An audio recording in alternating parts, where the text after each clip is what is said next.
Example 6 Galileo એકી અંકનો નિયમ સ્થિર સ્થિતિમાંથી મુક્ત પતન પામતા પદાર્થ દ્વારા સમાન સમયગાળામાં કાપાયેલ અંતરો એકબીજાના એવા ગુણોત્તરમાં હશે જે ગુણોત્તર 1 થી શરૂ થતી એકી સંખ્યા માટે હોય તેમ સાબિત કરો.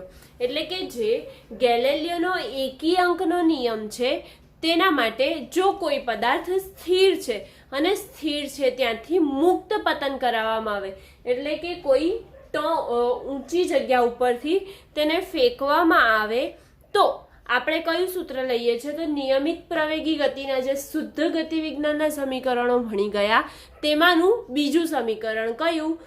y બરાબર v0t પ્લસ 1/2 at². એના ઉપરથી આપણે ચેક કરવાનું છે કે તેના ગુણોત્તર જે છે તે એકી સંખ્યામાં આવે. એકી સંખ્યામાં આવે એટલે કે 1:3:5:7 એટલે કે 1, 3, 5, 7, 9, 11 એવી રીતે આવવા જોઈએ.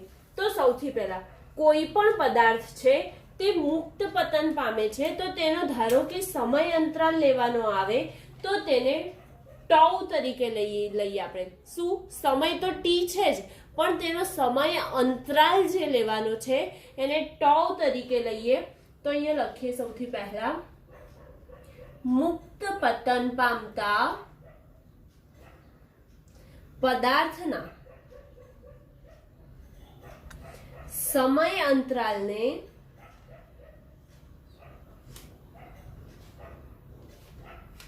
ઘણા બધા સમાન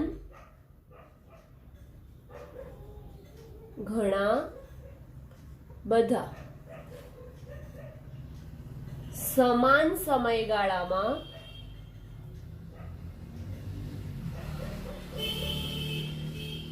ટોવમાં, એટલે આને શું વચાય? ટોવ.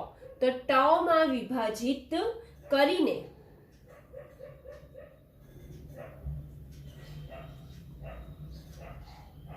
ક્રમિક સમયગાળામાં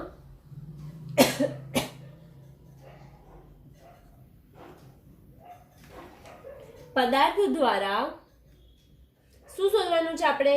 પદાર્થ દ્વારા કપાયેલ અંતર, એટલે કે પદાર્થ દ્વારા કપાયેલ અંતર શોધીએ. તો સૌથી પહેલા આપણું સૂત્ર શું છે? તો સૂત્ર છે y બરાબર, જો પ્રારંભિક હોય તો y0 લઈ શકાય. y બરાબર y0 plus v0t plus 1/2 at² થાય. હવે આ સૂત્રમાં a બરાબર શું મૂકીશું આપણે? આ સૂત્રમાં a બરાબર શું મૂકીશું? g. પણ g કેવો આવશે? માઇનસ આવશે. કેમ માઇનસ આવશે? કારણ કે પદાર્થ જે છે તેને શું કરવામાં આવે છે? મુક્ત પતન કરાવવામાં આવે છે. તો મુક્ત પતન કરાવવામાં આવે એટલે કે g કઈ દિશામાં હશે? ઓછા y ની દિશામાં, એટલે કે ઋણ y ની દિશામાં હશે. માટે શું આવે? ઓછા g. અને આપણે t ની જગ્યાએ શું લેવાનું છે? શેમાં વિભાજિત કર્યું છે? ટાવમાં. એટલે કે અહીંયા અલગ અલગ t બરાબર tau, 2 tau, 3 tau up to dash dash dash 0 થી લઈને, જો પ્રારંભિક સમય હશે તો તે 0 થી સ્ટાર્ટ કરીશું. 0 ટાવ, ટી ટાવ, 3 ટાવ આવી રીતે લેવામાં આવે છે. તો હવે અહીંયા લઈએ પદાર્થનો પ્રારંભિક વેગ કેવો થશે? એ વસ્તુ જે છે મુક્ત પતન કરાવવામાં આવે છે. ધારો કે દડો છે તો દડાને મુક્ત પતન કરાવવામાં આવે ત્યારે તેનો પ્રારંભિક વેગ કેવો હશે? 0. કેમ કે તે એ વખતે તો સ્થિર છે. કોઈ પણ વ્યક્તિ અથવા તો જે વસ્તુ તેના હાથમાં કે કશે પણ હશે, દડો છે તો તેના હાથમાં હશે, એટલે કે તેનો પ્રારંભિક વેગ શું થાય? v0 બરાબર 0 થાય. તો હવે આ કિંમતો આપણે આ સમીકરણમાં મૂકીએ તો શું થાય છે? આપણે t બરાબર શું ધારીએ છીએ? સૌથી પહેલા એક ટેબલ બનાવી દઈએ એટલે આપણને ફટાફટ લખતા ફાવે. તો સૌથી પહેલા કિંમત મૂકીએ એટલે y બરાબર ઓછા આ y0 પ્રારંભિક સ્થાન શું હોય? 0 પર, એટલે કે y0 0 થઈ ગયું, v0 પ્રારંભિક વેગ બી 0 થઈ ગયું, અને 1/2. તો 1/2 મૂક્યું અને a ની જગ્યાએ શું મૂકવાનું છે? ઓછા g, એટલે કે ઓછાની નિશાની અને g અને આ t². એટલે કે હવે આપણે જે પણ કરીશું તે આ સમીકરણમાં કિંમત મૂકીને કરીશું. હવે જુદા જુદા જે સમયગાળો છે તેના માટે જોઈએ. તો ધારો કે ટી સમયગાળો છે, તેના માટે આ તેનું સ્થાન હશે y. પછી જો y0 સંદર્ભે આપણે શોધવાનું થશે તો y0 બરાબર -1/2 g ટાઉના સ્ક્વેરના ફોર્મમાં આપણે લખી શકીએ. એટલે અહીંયા ટાઉ આવે તો એના ફોર્મમાં લખી શકીએ. અને આ બે જે અંતરાલ આવે પહેલો અને બીજો, એટલે કે આ બંને વચ્ચેનો જે સમયગાળો આવે તેના માટે એનો કપાયેલ અંતરનો જે તફાવત હશે તે તો ક્રમિક સમયગાળા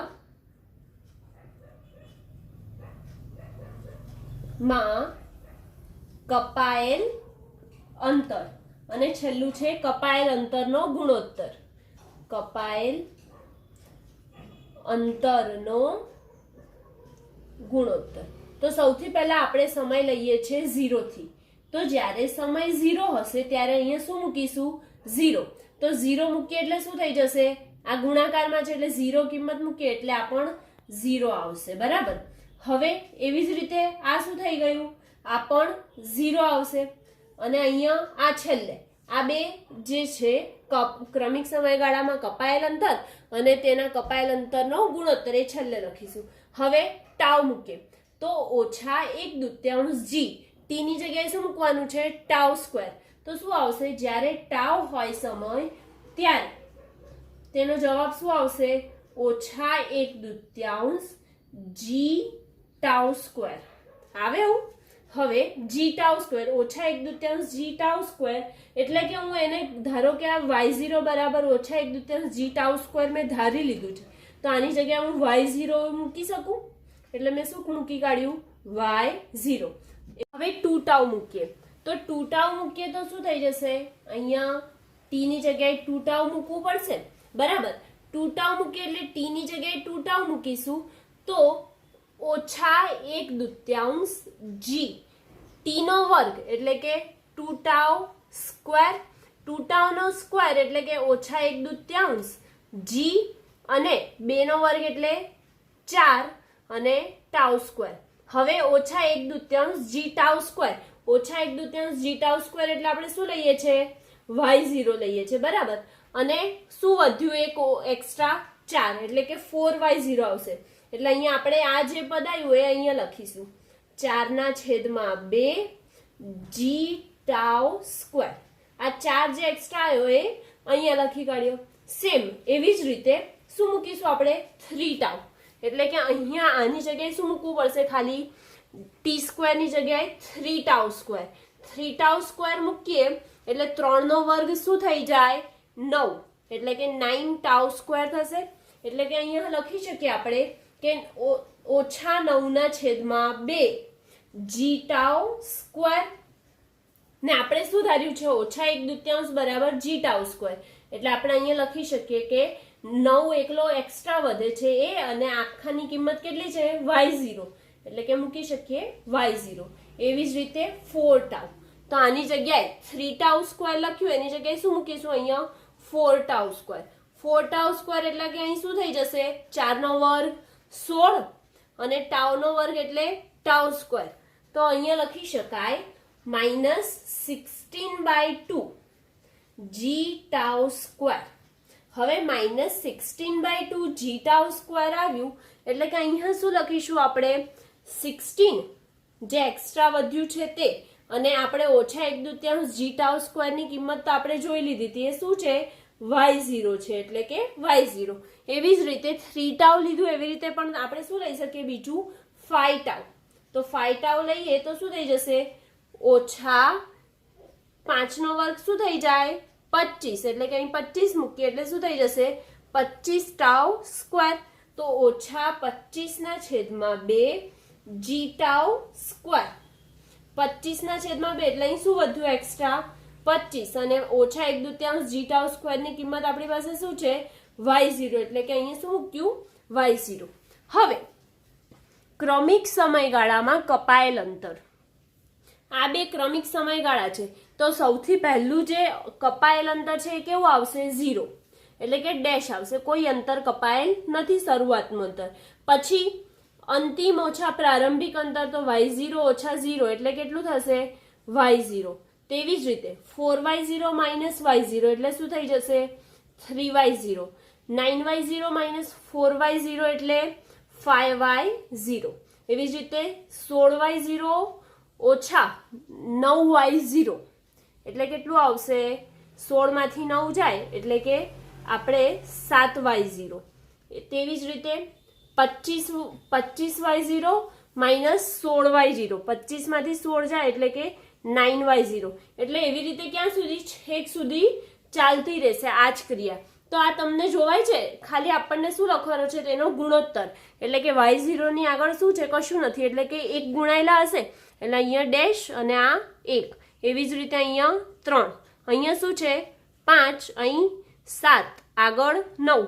એટલે કે ગેલેલિયોનું જે એકી સંખ્યાનો નિયમ હતો તેના પરથી તેનો ગુણોત્તર જોઈએ તો શું આવે છે તેનો ગુણોત્તર, તો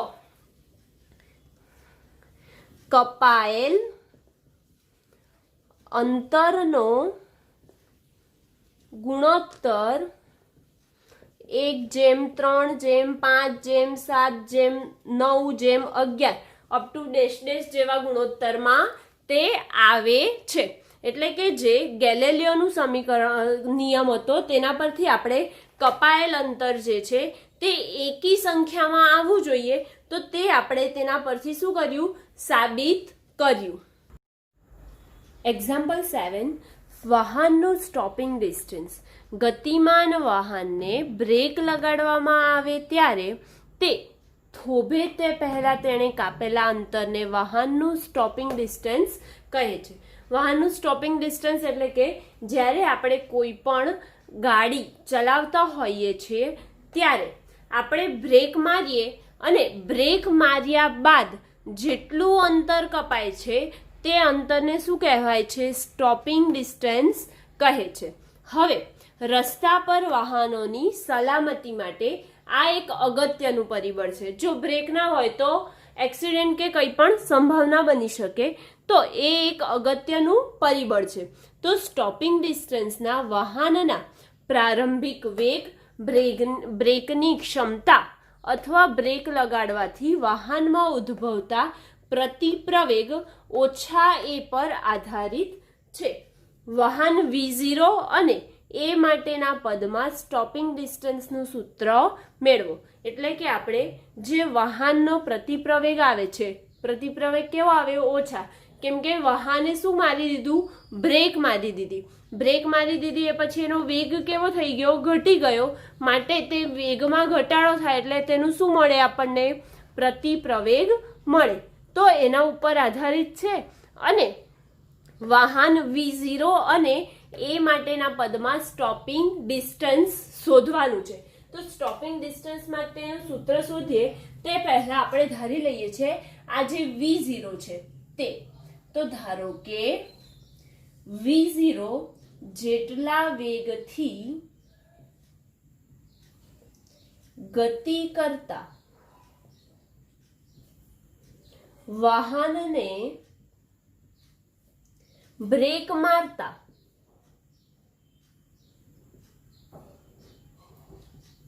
તે ds જેટલું, ds એટલે કે સ્ટોપિંગ ડિસ્ટન્સ ds જેટલું અંતર કાપી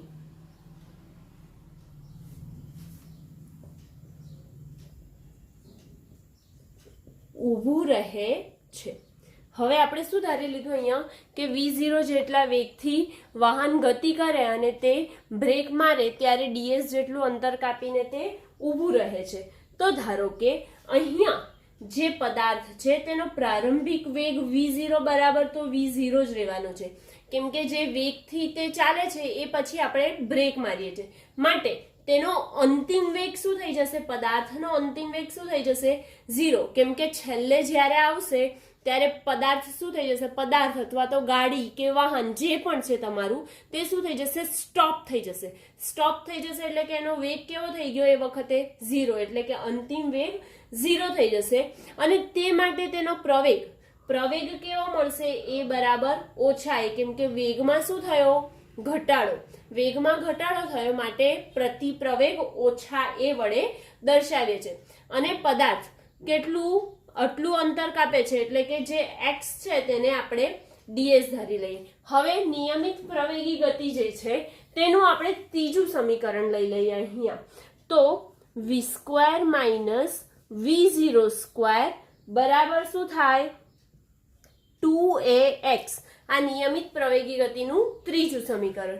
હવે એમાં v ની જગ્યાએ શું મૂકીશું? 0² માઇનસ v0 તો v0 જ છે એટલે કે v0², 2 એમના એમ, a ની જગ્યાએ ઓછા એ અને x ની જગ્યાએ શું મૂકીશું? ds. તેથી 0 માઇનસ v0² ઇક્વલ ટુ માઇનસની સાઇન આગળ આવશે એટલે કે શું થઈ ગયું? 2ads. Minus minus cancel out. બચ્યું શું? આપણે શોધવાનું શું છે? સ્ટોપિંગ ડિસ્ટન્સનું સૂત્ર એટલે કે ds શોધવાનું છે. તો ds ને એમના એમ રાખીએ અને જે 2a છે એને ક્યાં લઈ જઈશું? અપોનમાં એટલે કે છેદમાં લઈ જઈએ એટલે શું થઈ જશે? v0² છેદમાં ds જે છે તેને સામે બાજુ રાખીશું તો ds બરાબર શું થઈ જશે? v0² છેદમાં 2a મળે. એટલે કે જે સ્ટોપિંગ ડિસ્ટન્સ છે તે કેટલું મળ્યું? ds બરાબર v0² અપોન 2a મળે છે. પણ આ જે છે એ પ્રતિપ્રવેગ કરે છે માટે આપણે એની માઇનસની સાઇન લગાવી રાખીએ છે કેમ કે તે સ્ટોપિંગ ડિસ્ટન્સ છે એ કેવું મળશે? એ પદાર્થનો વેગ ઘટે છે માટે ઓછામાં મળશે. બરાબર? એટલે કે જો સ્ટોપિંગ ડિસ્ટન્સનો કોઈક દાખલો પૂછે તો તે આ સૂત્ર પરથી આપણે ગણી શકીએ છીએ. એક્ઝામ્પલ 8. એક્ઝામ્પલ 8માં પ્રતિક્રિયા સમય. સૌથી પહેલા પ્રતિક્રિયા સમય એટલે શું? તો જ્યારે કોઈ પરિસ્થિતિ એવી નિર્માણ પામે કે જેથી આપણે ત્વરિત પ્રતિક્રિયા આપવાની જરૂરિયાત ઊભી થાય તો તે ક્રિયાને ખરેખર કરીએ તે પહેલા અમુક સમય લાગે છે. તો આમ કોઈ વ્યક્તિ અવલોકન કરે છે તો તેના પર વિચાર કરે અને પછી કાર્યવાહી કરે તેને શું કહેવાય? પ્રતિક્રિયા સમય કહેવામાં આવે છે. એટલે કે તમે કોઈક વસ્તુ કરો એટલે કે કોઈક અવલોકન લઈ રહ્યા છો અને એ અવલોકન લેતા લેતા તમને તરત આન્સર આપો ના અને થોડીક વાર માટે તમે જે સમય લો છો અને પછી આન્સર આપો છો તેને શું કહેવાય છે? પ્રતિક્રિયા સમય કહેવામાં આવે છે. તો તેનું એક ઉદાહરણ લઈ લઈએ કે ધારો કે કોઈ એક વ્યક્તિ કાર ચલાવી રહ્યો છે અને અચાનક એક છોકરો આડે આવે છે. તો હવે આ છોકરો આડે આવે તો ત્યારે કારને બ્રેક લગાડ્યા પહેલા જે સમય વીતેલા છે તેને રિએક્શન ટાઈમ અથવા તો પ્રતિક્રિયા સમય કહે છે. એટલે કે અચાનક કોઈ વસ્તુ આડે આવી જાય તો આપણે એકદમ શું થઈ જઈએ? ગભરાઈ જઈએ છે. અને ગભરાઈ જઈએ ત્યારે જે સમય છે તેને શું કહેવાય છે? એના પછી રિએક્શન આપીએ એને શું કહેવાય છે? રિએક્શન ટાઈમ અથવા તો પ્રતિક્રિયા સમય કહેવામાં આવે છે. તો સેમ તેના માટે આપણે ઉદાહરણ જે છે તે તમે તમારા રિએક્શન ટાઈમનું માપન એક સરળ પ્રયોગ દ્વારા કરી શકો છો. એટલે કે આપણે કોઈક રિએક્શન ટાઈમનું પ્રયોગ કરી શકીએ છીએ. તો તે કેવી રીતે? તમારા મિત્રને એક ફૂટપટ્ટી આપો અને તેને કહો કે ફૂટપટ્ટી તમારા એક અંગૂઠા અને બાકીની 4 આંગળીઓ વચ્ચેની જગ્યામાંથી શિરોલંબ પડતી મૂકે. એટલે કે ધારો કે કોઈ તમારો ફ્રેન્ડ છે તે આ એક અંગૂઠો અને આ એની વચ્ચે ફૂટપટ્ટી અને 4 આંગળીઓ ક્યાં હોય? તેની બીજી સાઈડ. અને ત્યાંથી તે શું કરે? તે ફૂટપટ્ટીને પડતી મૂકે અને એ પડતી મૂકે ત્યારે બાકીની 4 આંગળીઓ વચ્ચે જગ્યામાંથી શિરોલંબ પડતી મૂકે ત્યારે શું કરે છે? તે મુક્ત પતન પામે છે. કોણ? ફૂટપટ્ટી મુક્ત પતન પામે છે. તો તરત જ તેને તમે પકડી લો છો. ધારો કે અહીંયાથી મેં છોડી આ ફૂટપટ્ટી તમારા ફ્રેન્ડે અહીંયા પકડેલી હતી અને અહીંયાથી જેવી છોડી અને તે નીચે બીજા હાથથી તમે પોતે તે ફૂટપટ્ટીને પકડી લો છો. તો આ બંને વચ્ચેના સમયગાળો એટલે કે જે સમય અંતરાલ છે તેને શું કહેવાય છે? Reaction time. તો તેના માટે આપણે રિએક્શન ટાઈમ શોધવાનો છે અને અહીંયા આપણને ઉદાહરણમાં ડી બરાબર શું આપી દીધું છે? ડી બરાબર જે સ્થાન છે તે 21 સેન્ટીમીટર આપ્યું છે. 21 સેન્ટીમીટર એટલે કે તેને મીટરમાં ફેરવી દઈએ આપણે જો તો 0.21 મીટર થાય. તો હવે આપણે રિએક્શન ટાઈમ માટે આપણે આપણી ગણતરી કરીએ. તો ધારો કે જે તમારી ફૂટપટ્ટી હતી એ મુક્ત પતન કરાવવામાં આવે છે. તો મુક્ત પતન કરાવવામાં આવે તો તેનો પ્રારંભિક વેગ શું હશે? તેના હાથમાં સ્થિર પકડેલી હતી. તો પકડેલી હતી એના માટે તમારો પ્રારંભિક વેગ શું હશે? v0 બરાબર 0 મીટર પર સેકન્ડ હશે. અને તેવી જ રીતે તે મુક્ત પતન ક્યાં કરાવશે? કોઈ પણ વસ્તુ મુક્ત પતન થાય એટલે નીચે થાય, એટલે કે ઋણ y દિશામાં થાય છે. માટે ગુરુત્વ પ્રવેગ g બરાબર શું થશે? 9.8 મીટર પ્રતિ સેકન્ડ સ્ક્વેર. પણ મુક્ત પતન કરાવે છે માટે શેની નિશાની આવશે? ઓછા 9.8 મીટર પ્રતિ સેકન્ડ સ્ક્વેર આવે છે. અને હવે આપણે તેના માટે રિએક્શન ટાઈમ TR શોધવાનું છે. તો સૌથી પહેલા આવું જો આપેલું હોય તો આપણે નિયમિત પ્રવેગી ગતિનું સમીકરણ y બરાબર v0t પ્લસ 1/2 at સ્ક્વેર ના સૂત્રથી કરીએ. તો અહીંયા y ની જગ્યાએ હું શું લઉં છું? d, કેમ કે અહીંયા આપણને ડિસ્ટન્સ છે. d બરાબર v0t પ્લસ 1/2 at સ્ક્વેર. હવે d બરાબર v0t પ્લસ 1/2 at સ્ક્વેર છે તો v0 ની જગ્યાએ શું મૂકીશું? 0. આપણને અહીંયા 0 એટલે કે TR આપણને અહીંયાથી નહીં મળે, પ્લસ 1/2. એ બરાબર શું આવશે? મુક્ત પતન પામે એટલે કે ઓછા g અને અહીંયા t નો વર્ગ. તેવી જ રીતે તેથી d બરાબર શું થઈ ગયું? ઓછા 1/2 gt સ્ક્વેર થાય. હવે આ d બરાબર ઓછા gt સ્ક્વેર થાય, પણ t એટલે શું? આપણો રિએક્શન ટાઈમ, એટલે કે અહીંયા TR રીતે દર્શાવીએ, એટલે કે TR મૂકી દઈએ આ બધી જગ્યાએ. તો TR મૂકીએ. હવે શું શોધવાનું છે? TR શોધવાનું છે. તો TR નો વર્ગ બરાબર શું થઈ જશે? આ 2d 2 સામે જાય એટલે કે 2d upon g. TR square બરાબર 2d અપોન g થાય. તો હવે આ વર્ગ નીકળવા માટે શું લેવું પડશે? વર્ગમૂળ. તો TR બરાબર વર્ગમૂળ લઈએ 2d છેદમાં g. d ની કિંમત મૂકો, g ની કિંમત મૂકો, આપણો જવાબ આવી જશે. હવે 2 ઇન્ટુ d એટલે મીટરમાં મૂકવા પડશે એટલે કે 0.21 અપોન g. g કેટલા છે? 9.8. એટલે કે વર્ગમૂળમાં 2 ગુણ્યા 0.21 છેદમાં 9.8 કરીએ એટલે અહીંયા શું આવશે? 2 ઇન્ટુ 0.21 એટલે કે 21 દુ 42 એટલે 0.42 અપોન 9.8. હવે પાછું વર્ગમૂળમાં 0.42 અપોન 9.8 એટલે શું થઈ જશે? 0.04286. 0.04286. હવે આનું વર્ગમૂળ કાઢીશું એટલે શું આવે? એપ્રોક્સિમેટલી 207 સેકન્ડ આવે. એટલે કે એપ્રોક્સિમેટલી આપણે લઈ શકીએ 0.2 સેકન્ડ. એટલે કે તેનો પ્રતિક્રિયા સમય જે છે કેટલો આવ્યો? 0.2 સેકન્ડ જેટલો આવે છે. શું તેનો પ્રતિક્રિયા સમય 0.2 સેકન્ડ જેટલો આવે છે? એક્ઝામ્પલ 9. 2 સમાંતર રેલવે ટ્રેક ઉત્તર દક્ષિણ દિશામાં છે. ટ્રેન એ ઉત્તર તરફ 54 કિલોમીટર પર અવરની ઝડપે અને ટ્રેન બી દક્ષિણ દિશામાં 90 કિલોમીટર પર અવરની ઝડપે ગતિ કરે છે.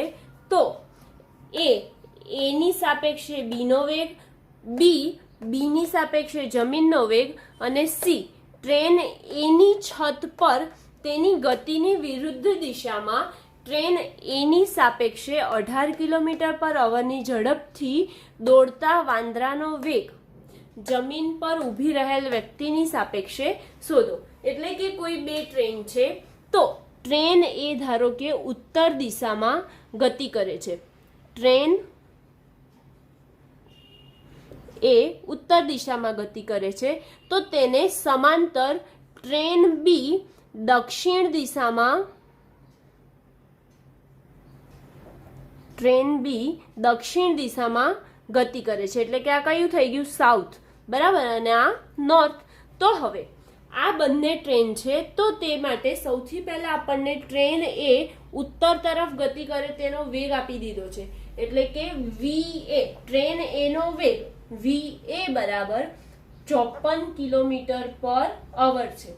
હવે આ 54 કિલોમીટર પર અવર છે, પણ આપણે દરેક જવાબ શેમાં લઈએ છીએ? મીટર પર સેકન્ડમાં, એટલે કે તેના SI એકમમાં લઈએ છીએ. તો આને 54 કિલોમીટર પર અવર ને મીટર પર સેકન્ડમાં ફેરવે તો શું થશે? 54 ગુણ્યા કિલોમીટર. તો 1 કિલોમીટર બરાબર કેટલા મીટર? 1 કિલોમીટર બરાબર કેટલા મીટર થાય? 1000 મીટર થાય. અને 1 કલાક બરાબર કેટલી સેકન્ડ થાય? તો 1 કલાક બરાબર 60 ગુણ્યા 60, એટલે કે 3600 સેકન્ડ થાય. તો હવે આ કટ, બરાબર, અને આને કટ આઉટ કરીશું એટલે કેટલું આવે? 15 મીટર પર સેકન્ડ આવે. એટલે VA બરાબર કેટલું આવ્યું? 15 મીટર પર સેકન્ડ. તેવી જ રીતે આપણે VB શોધી કાઢીએ. તો VB બરાબર આપણને કેટલું આપ્યું છે? ટ્રેન બી નો દક્ષિણ દિશામાં 90 કિલોમીટર પર અવર છે. 90 કિલોમીટર પર અવર છે, તો આને મીટર પ્રતિ સેકન્ડમાં ફેરવવું, એટલે કે કિલોમીટરને મીટરમાં ફેરવીએ સૌથી પહેલા, અને અવરને શેમાં? સેકન્ડમાં. અવરને સેકન્ડમાં ફેરવીશું એટલે 3600 સેકન્ડ. તેથી 90 એટલે કે આ બધું કટ, બચ્યું શું? 9/36 ગુણ્યા 1000. હવે એનો ભાગાકાર કરીશું એટલે કે એટલો આવશે 25 મીટર પર સેકન્ડ. પણ આ બંનેની ગતિ એકબીજાને કેવી છે? વિરુદ્ધ છે. એક ઉત્તરમાં જાય છે તો એક ક્યાં જાય છે? દક્ષિણમાં જાય છે. માટે કેવો આવશે આ વેગ? ઓછા. કેમ આવશે ઓછા? કેમ કે તેઓ કેવી ગતિ કરે છે? એકબીજાથી વિરુદ્ધ દિશામાં ગતિ કરે છે. હવે આપણને એ પૂછ્યું છે કે એની સાપેક્ષે બી નો વેગ. એ સાપેક્ષે બી નો વેગ. હવે સાપેક્ષ વેગ લખીએ તો આપણે કેવી રીતે લખતા હતા? તો v, સૌથી પહેલા વેગ જોઈએ છે એટલે કે v, અને એની સાપેક્ષે બી નો વેગ, એટલે કે VBA બરાબર શું થઈ જશે? VB ઓછા VA. હવે આપણી પાસે VB કેટલા છે? ઓછા 25, એટલે કે -25 માઇનસ VA. VA કેટલા છે? 15, તો -15. -25 -15 એટલે કેટલા થઈ ગયા? ઓછા 40 મીટર પર સેકન્ડ. એટલે કે એની સાપેક્ષે બી નો વેગ કેટલો આવ્યો? ઓછા 40 મીટર પર સેકન્ડ. હવે તેવી જ રીતે બી શોધવાનું છે. બી માં શું કીધું છે આપણને? બી સાપેક્ષે જમીનનો વેગ, એટલે કે બી સાપેક્ષે જમીનનો વેગ. બી ની સાપેક્ષે જમીનનો વેગ શોધીશું તો શું થઈ જશે? લખાય કેવી રીતે? v, બી ની સાપેક્ષે જમીનનો વેગ, એટલે કે VGB બરાબર શું લખી શકાય? VG minus VB. હવે જમીન કશે ખસીને જવાની છે, જમીન કશે પોતાની જગ્યા પર સ્થિર છે, માટે VGB બરાબર જમીનનો વેગ VG. જમીનનો વેગ કેટલો થઈ ગયો? 0, કેમ કે જમીન કેવી છે? પોતાની જગ્યા પર સ્થિર છે. જ્યારે VB એટલે જે ટ્રેન બી નો વેગ છે તે આપણે કેટલો શોધ્યો? ઓછા 25 મીટર પર સેકન્ડ. એટલે કે અહીંયા શું લખીશું? ઓછા 25 મીટર પર સેકન્ડ. તેથી VGB બરાબર ઓછા વત્તા 25 મીટર પર સેકન્ડ થાય, બરાબર. એટલે કે આ VGB અહીંયા આવી ગયું. હવે સી માં આપણને શું કીધું? ટ્રેન એની છત પર, કઈ ટ્રેન એ છે તેની છત પર આ ટ્રેન હશે કોઈ, અને એની છત ઉપર એક વાંદરો છે. તો હવે એ વાંદરો તે કઈ દિશામાં ગતિ કરે છે? ધારો કે ટ્રેન આ દિશામાં, એટલે કે નોર્થ ડાયરેક્શનમાં જાય છે, તો વાંદરો કઈ? તેની વિરુદ્ધ દિશામાં ગતિ કરે છે. વિરુદ્ધ દિશામાં એટલે કે વાંદરો કઈ દિશામાં ગતિ કરતો હશે? આ દિશામાં ગતિ કરશે, એટલે કે સાઉથ, દક્ષિણ તરફની દિશામાં ગતિ કરશે. તો ટ્રેન એની સાપેક્ષે વાંદરાનો વેગ કેટલો આપી દીધો છે? આપણે પહેલા શોધવાનું શું છે? તો જમીન એની સાપેક્ષે આપણે લખી કાઢીએ સૌથી પહેલા એની સાપેક્ષે વાંદરાનો વેગ. તો કેવી રીતે લખાય? વેગ v અને એની સાપેક્ષે વાંદરાનો વેગ એટલે કે vma બરાબર આપણને અહીંયા આપી દીધું છે. કેટલું આપ્યું છે? 18 કિલોમીટર પર અવર. 18 કિલોમીટર પર અવર આપ્યું છે, એને મીટર પર સેકન્ડમાં ફેરવીશું એટલે કેટલા થઈ જશે? 5 મીટર પર સેકન્ડ. પણ અહીંયા વાંદરો કઈ દિશામાં ગતિ કરે છે?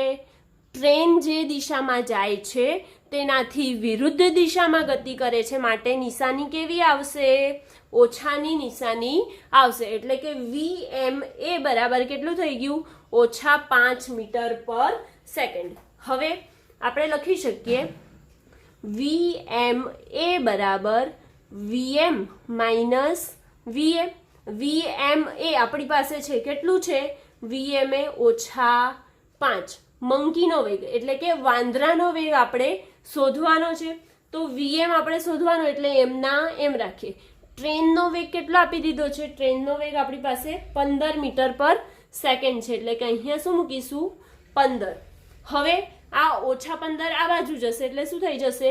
+15 એટલે કે 15 - 5 બરાબર vm. તેથી vm બરાબર 15 - 5 એટલે કેટલા થઈ જશે? 10 મીટર પર સેકન્ડ. એટલે કે વાંદરાનો વેગ જે શોધવાનો હતો, દોડતા વાંદરાનો વેગ શું આવ્યો આપણો? vm બરાબર 10 મીટર પર સેકન્ડ આવે છે.